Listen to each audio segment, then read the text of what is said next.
Tukae kwa sababu kuna kamera ziko kule nyuma. Tukae. Okay. Mheshimiwa Rais, kwa heshima kubwa naomba sasa ni ukabidhi ripoti ya tume na viambanisho vyake kama ifuatavyo.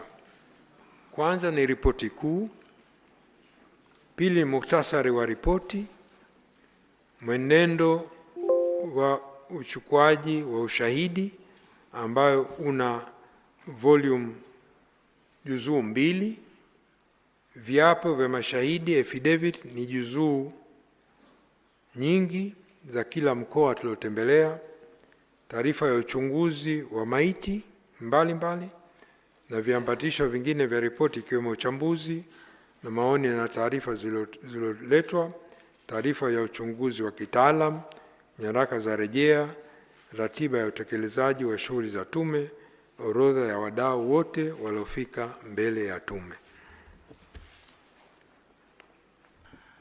Naam, mwenyekiti, sasa nakuja kumkabidhi Mheshimiwa Rais wa Jamhuri ya Muungano wa Tanzania.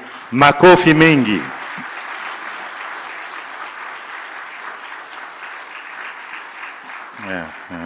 Alifanya wasilisho na sasa ameweza kukabidhi hiyo ripoti. Asante sana Mheshimiwa Jaji, tunakushukuru pamoja na wajumbe.